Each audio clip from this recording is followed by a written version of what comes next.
Tiago ಮತ್ತು Tiago E V 2025 facelift ಬರ್ತಿದೆ. Mainly ಇದರಲ್ಲಿ ಒಂದಿಷ್ಟು ಥಿಂಗ್ಸ್ನ ರಿವೈಸ್ ಮಾಡಿ ಫೀಚರ್ಸ್ನ ಅಡಾಪ್ಟ್ ಮಾಡ್ಯಾರೆ ಅನ್ಬೋದು. ಫ್ರಂಟ್ ಫೇಶಿಯಾ ವೈಸ್ ಗ್ರಿಲ್ ಡಿಸೈನ್ನ ರಿವೈಸ್ ಮಾಡ್ಯಾರೆ ಮತ್ತೆ LED ಹೆಡ್ ಲ್ಯಾಂಪ್ಸ್ ಕೊಟ್ಟಿದ್ದಾರೆ ಇವಾಗ. ಬಟ್ ಆಲ್ ಡಿಸೈನ್ ಮಾತ್ರ ಸೇಮ್ ಇದೆ. ಮೇನ್ ಚೇಂಜಸ್ ಇರೋದೇ ಇಂಟೀರಿಯರ್ ಅಲ್ಲಿ. ಹೊಸ ಇನ್ಸ್ಟ್ರೂಮೆಂಟ್ ಕ್ಲಸ್ಟರ್ ಕೊಟ್ಟಿದ್ದಾರೆ ಮತ್ತೆ family design 2 spoke steering wheel ಕೊಟ್ಟಿದ್ದಾರೆ. ಕ್ರೂಸ್ ಕಂಟ್ರೋಲ್ ಇದೆ and segment largest 10.1 inch infotainment screen ಕೊಟ್ಟಿದ್ದಾರೆ. ಆಟೋಮೆಟಿಕ್ ಕ್ಲೈಮೇಟ್ ಕಂಟ್ರೋಲ್ ಇದೆ ಅಂಡ್ ಇವಾಗ TPMS ಕೂಡ ಆಡ್ ಮಾಡಿದ್ದಾರೆ. ಬಟ್ ಟಿಯಾಗೋ ಇವಿಲಿ ಬೂಟ್ ಓಪನ್ ಮಾಡೋಕ್ಕೆ ಎಲೆಕ್ಟ್ರೋಮ್ಯಾಗ್ನೆಟಿಕ್ ಬಟನ್ ಕೊಟ್ಟಿದ್ದಾರೆ. ಬಟ್ ಐಸ್ಪೋರ್ಟ್ ಟಿಯಾಗೋಲಿ ಬರಲ್ಲ. Pricing wise Tiago iSport car 5 ಲಕ್ಷದಿಂದ ಸ್ಟಾರ್ಟ್ ಆದರೆ 7,30,000ವರೆಗೂ ಆಗುತ್ತೆ. ಬಟ್ ಟಿಯಾಗೋ ಇ ವಿ 8 ಲಕ್ಷದಿಂದ ಸ್ಟಾರ್ಟ್ ಆದರೆ 11,14,000ವರೆಗೂ ಆಗುತ್ತೆ. ಇದೆಲ್ಲ ಎಕ್ಸ್-ಶೋರೂಮ್ ಪ್ರೈಸಿಂಗು.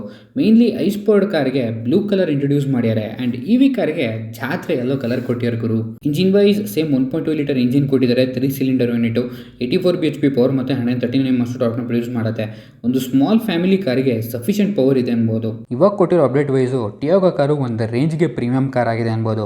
ಸೊ ನಿಮ್ಗೇನು ಅನಿಸ್ತು ಈ ಕಾಂಪ್ಯಾಕ್ಟ್ ಪ್ರೀಮಿಯಂ ಕಾರ್ ಬಗ್ಗೆ ಅಂತ ಅದನ್ನ ಕಮೆಂಟ್ ಮಾಡಿ ತಿಳಿಸಿ. ಆ್ಯಂಡ್ ಇದೇ ಥರ ಕನ್ನಡದಲ್ಲಿ ಕಾರ್ ಕಂಟೆಂಟ್ಗೋಸ್ಕರ ನನ್ನ ಪೇಜ್ನ ಫಾಲೋ ಮಾಡಿ ಆ್ಯಂಡ್ ಎಲ್ಲರಿಗೂ ಈ ರೀಲ್ನ ಶೇರ್ ಮಾಡೋದು ಮರಿಬೇಡಿ.